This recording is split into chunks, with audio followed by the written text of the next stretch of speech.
point is that when we look at what can we do, and I'm again using maritime security as the easiest example, that there was a time, after 2004, when we all worked together, we understood the value of what today we call the LMOA. That, the moment we get logistics access to each other, that somewhere our ability to operate actually multiplies. And in the initial years, it was difficult. So when we talk about a changing world, among the changes is we ourselves have changed. Our attitude towards the world has changed, our understanding and comfort levels with each other has also changed.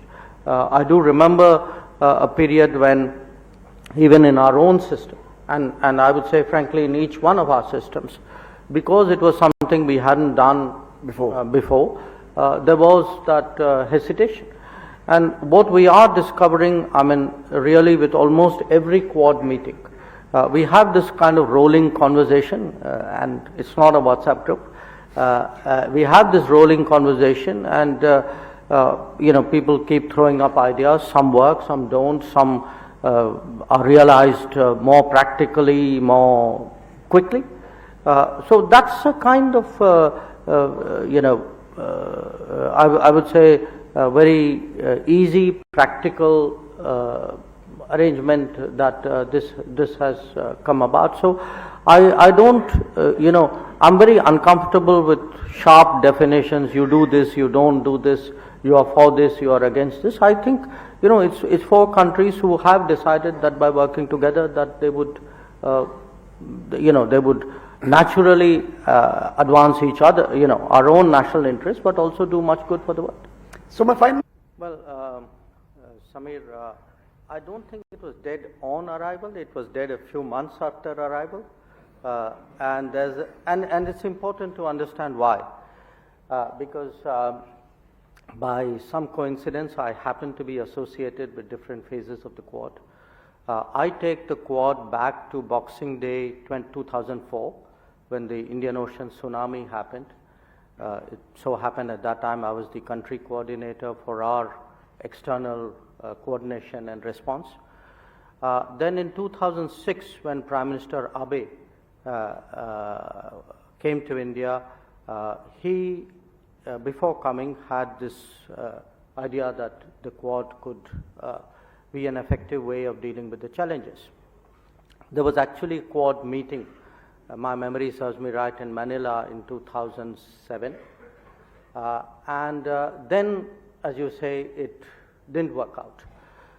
If you ask me why didn't it work out, as opposed to what happened 10 years later, because it was revived 10 years later, 2017, at the level of under secretaries, vice ministers. I was foreign secretary then. 17 it was revived, then 19 it became a foreign minister's level, and when the Biden administration came in 21, it became a summit level. So what's the difference between 17, 19, 21 as opposed to 2007? One, I think there was greater strategic clarity on the part of all the countries concerned. Two, our own inter-se relations changed during this period. If I were to look at India's ties with the US, it became much deeper. With Japan also it grew, and I think the real big change has been in the last decade with Australia. So in a way, Quad is working in 2023, partly, as I said, because we have greater strategic clarity. I also think we have leaderships with a greater sense of purpose, who are less encumbered by baggage. But to me, a big difference is actually our inter-se relationship, which has today become so much more confident and so much deeper. So, in fact, the one point I would differ with Minister Hayashi, actually I hope one day it will be 1111, the 1111. When you walked in, all of you seemed quite at ease, and there was a bit of a relaxed field vibe to it. There's always a relaxed feel when we What did you discuss inside the room? A lot of things, but if my colleagues would indulge me, we actually today captured some of our discussions in the form of a statement. I think that statement would have been put out or will be put out. So if you ask me what were the new things which came out today, we agreed on a counter-terrorism working group. We agreed on cooperating more closely with the Indian Ocean Rim Association. We agreed that there would be we had earlier worked out a HADR initiative. So the standard operating procedures for that, which I think the military people would obviously see as a prerequisite for their cooperation.